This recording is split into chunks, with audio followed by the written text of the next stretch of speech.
ಎಲ್ರಿಗೂ ನಮಸ್ತೆ. ನಾನು ಸುಧೀರ್ ಮಲ್ಯಾಡಿ.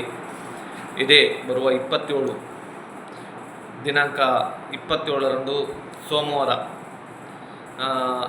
ಬೆಳತಂಗಡಿಯ ಮಿನಿ ವಿಧಾನಸೌಧ ತಾಲೂಕು ಕಚೇರಿಯಲ್ಲಿ ತಹಶೀಲ್ದಾರರಿಗೆ ಮನವಿ ಕೊಡುವಂತಹ ಕಾರ್ಯಕ್ರಮವನ್ನು ಮಹೇಶ್ ಶೆಟ್ಟಿ ತಿಮರೋಡಿಯವರ ನೇತೃತ್ವದ ರಾಷ್ಟ್ರೀಯ ಹಿಂದೂ ಜಾಗರಣೆ ವೇದಿಕೆಯ ಸಹಭಾಗಿತ್ವದಲ್ಲಿ ಸೌಜನ್ಯಪರ ಹೋರಾಟಗಾರರ ಮುಂದಾಳತ್ವದಲ್ಲಿ ನಡೀತಾ ಇದೆ.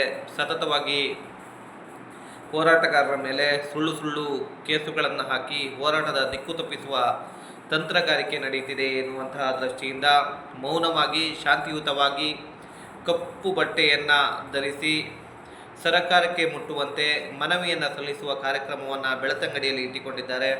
ಈ ಒಂದು ಕಾರ್ಯಕ್ರಮಕ್ಕೆ ಸೌಜನ್ಯಪರ ಹೋರಾಟಗಾರರಾದ ತಾವೆಲ್ಲರೂ ಬರಬೇಕು. ನಾವು ಕುಂದಾಪುರ ಭಾಗದ ಸಾಕಷ್ಟು ದಿನ ಈ ಒಂದು ಮನವಿ ಕೊಡುವಂತಹ ಕಾರ್ಯಕ್ರಮದಲ್ಲಿ ಮೌನವಾಗಿ ಕಪ್ಪು ಬಟ್ಟೆ ಧರಿಸಿ ಕಾರ್ಯಕ್ರಮದಲ್ಲಿ ಶಾಂತಿಯುತವಾಗಿ ಭಾಗವಹಿಸುತ್ತೇವೆ. ನೀವು ಬನ್ನಿ, ಮಹೇಶ್ ಶೆಟ್ಟಿ ತಿಮರೋಡಿಯವರ ಕೈ ಬಲಪಡಿಸುವ ಹಾಗೆ ಸೌಜನ್ಯ ಹೋರಾಟದ ಹಕ್ಕೊತ್ತಾಯವನ್ನು ಮಾಡುವ, ಅಲ್ಲಿಯಾದ ಅಸಹಜ ಸಾವುಗಳಿಗೆ ನ್ಯಾಯ ಕೇಳುವ. ಧನ್ಯವಾದಗಳು.